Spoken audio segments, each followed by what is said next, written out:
उस पर बात करते हैं। अमेरिका में जो मिड टर्म वस मुद्दती इंतखाबात थे उसके रिजल्ट काफी हद तक आ गए हैं, लेकिन ये कह देना कि जी मुकम्मल तस्वीर सामने आ गई है, ऐसा नहीं है। और जो अगर मैं अपने कम तरीन अल्फाज में आपको ये बता सकूं या कम तरीन जुमलों के इस्तेमाल में बता सकूं, तो वो जो एक रेड वेव की बात की जा रही है, देखिए मैंने आपको बताया था, आपको रेड जो है वो रिपब्लिकन पार्टी का रंग है और जो नीला रंग है वो डेमोक्रेटिक पार्टी का रंग है। डेमोक्रेटिक पार्टी जो है वो सदर जो बाइडन की है और रिपब्लिकन पार्टी जो है ये साबिक सदर डोनाल्ड ट्रंप की है। अच्छा, इनके यहाँ ये पार्टी के सरबराहान नहीं होते, या इनके अपने अम्मी अब्बू की पार्टी या उनके खानदान की पार्टियां नहीं होती। अमेरिका में बड़ा डेमोक्रेटिक सिस्टम है।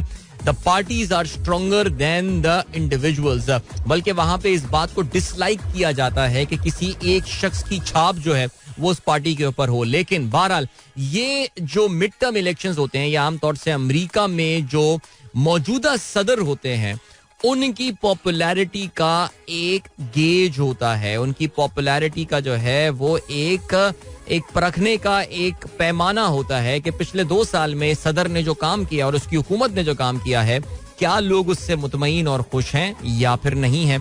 अमेरिका के जो मकबूल तरीन सदर रीसेंट टाइम्स में गुजरे हैं, 1990 की दहाई में बिल क्लिंटन हुआ करते थे, वो बड़े मशहूर और बड़े जबरदस्त सदर माने जाते हैं। आपके जो भी उनकी देखिए उनकी personal life, Monica Lewinsky and all, उससे कतई नजर।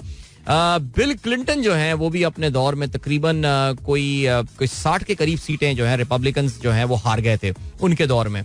और बराक ओबामा जो कि काफी मकबूल सदर थे दुनिया भर में, उनके टाइम पे भी मिड टर्म्स में उन्होंने बहुत पिटाई खाई थी अपने पहले दौर में। और ये टिपिकल चीज होती है। इवन डोनाल्ड ट्रंप जो है उनकी भी तकरीबन 40-42 सीटें वो लोग हार गए थे, अगर ओवरऑल मैं नंबर्स की ये बात कर रहा हूँ। सो अभी तक तो फाइनल रिजल्ट आई नहीं है, लेकिन ख्याल यही था कि यार जिस तरह इकोनॉमी की सूरत हाल है, जिस तरह इन्फ्लेशन नॉट इकोनॉमी अमेरिका की इकोनॉमी इतने को बुरा नहीं जा रही है, they are still producing a lot of jobs right now. लेकिन जो इन्फ्लेशन था अमेरिका में, ये रियली मैटर्स यार। आई मीन गैस की प्राइस, जो पेट्रोल की प्राइस एंड ऑल, वो होता है। और इकोनॉमी पे अगर कोई हुकूमत अच्छा परफॉर्म ना करे, अमेरिकन छोड़ते नहीं है उसको, उनके लिए ये अनएक्सेप्टेबल बात है। So the interest rates have gone, आप लोगों के मॉर्गेजेस जो वो पे कर रहे हैं, गाड़ियों के मंथली इंस्टॉलमेंट्स वगैरह पे कर रहे हैं। अमेरिका में आपको पता है डेट बहुत बड़ा फैक्टर है।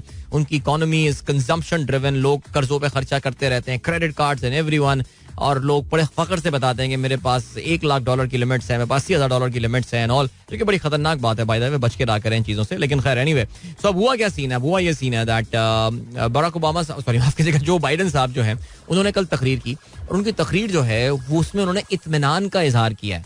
उससे जाहिर ये हो रहा है कि उनका भी ये ख्याल था कि बदतरीन इलेक्शन रिजल्ट्स आने वाले हैं, लेकिन इतने बुरे रिजल्ट्स नहीं आए। मैं भी शायद पिछले जब भी बात कर रहा हूँ मैं ये बात कर रहा था कि ऐसा लग रहा है बज़ाहिर कि कांग्रेस पूरी की पूरी सुर्ख हो जाएगी। दैट मीन्स बराक ओबामा मेरे मुंह पे चढ़ गया है, जो बाइडन साहब जो हैं उनके लिए बहुत मुश्किल हो जाएगा अपनी हुकूमत आगे चल के चलाना। लेकिन उनके लिए उम्मीद की एक किरण जागी, और उम्मीद की किरण जो जाग रही है वो ये जाग रही है कि हो सकता है जब ये रिजल्ट्स मुकम्मल तौर से पूरे हो जाएं, बिकॉज एक सीट के बारे में, जॉर्जिया के बारे में कहा जा रहा है कि वहां पे दिसंबर के महीने में रन ऑफ होने वाला है। मैंने आपको बताया था अमेरिका में हर रियासत से 2 सेनेटर मुंतखब होकर आ रहे हो। रियासत जितनी छोटी हो, रियासत जितनी बड़ी हो, सेनेटर वहां से 2 ही आ रहे होते हैं। तो जॉर्जिया की रियासत की एक सीट पे बड़ा जबरदस्त फड्डा हो गया है, और फड्डे से मुराद ये है कि बहुत क्लोज कंपटीशन हुआ, and there is going to be a run off, that is going to be in December, जिसके बाद शायद ये पता चले कि सेनेट में मेजॉरिटी किसकी है। एक बड़ा अपसेट हुआ है जो कि मैं काफी क्लोजली ये फॉलो कर रहा था, मैंने कल भी अपने प्रोग्राम में, परसों भी बात की थी कि हो सकता है कि पहले मुसलमान सेनेटर जो हैं वो अमेरिका की सेनेट में पहुंच जाएं, पहले मुसलमान सियासतदान अमेरिकी सेनेट में पहुंच जाए। मोहम्मद औस इनका नाम है, तुर्क निजात थे, डोनाल्ड ट्रंप के बहुत करीबी माने जाते थे, रिपब्लिकन पार्टी को रिप्रेजेंट करते थे। स्टेट का नाम, रियासत का नाम पेंसिल्वेनिया था।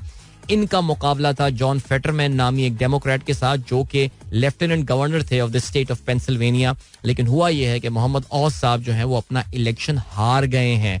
मेजर अपसेट देयर, बिकॉज हुआ यही है कि बज़ाहिर जो अबॉर्शन वाला एलिमेंट है, इसकात अमल के हवाले से, जो अभी हाल ही में हमने प्रोग्राम में काफी तफसील से रो वर्सेस वेड, अमेरिका में एक बड़ा मशहूर केस है, उसको जो रिवर्स किया गया है, वो एक बहुत मेजर फैक्टर बनकर आया है। I wish I had more time to talk about these elections and all, लेकिन आपको जो समझनी है वो ये कि यस, अमेरिका के सदर के लिए आगे चल के हुकूमत चलाना मुश्किल हो जाएगा, बिकॉज जो लोअर हाउस ऑफ कांग्रेस है, हाउस ऑफ रिप्रेजेंटेटिव, वो उनके हाथ से निकल जाएगा. लेकिन कांग्रेस को गालबन वो फिर भी बचाने में कामयाब हो जाएंगे, लेकिन हुकूमत चलाना फिर भी मुश्किल हो जाएगा.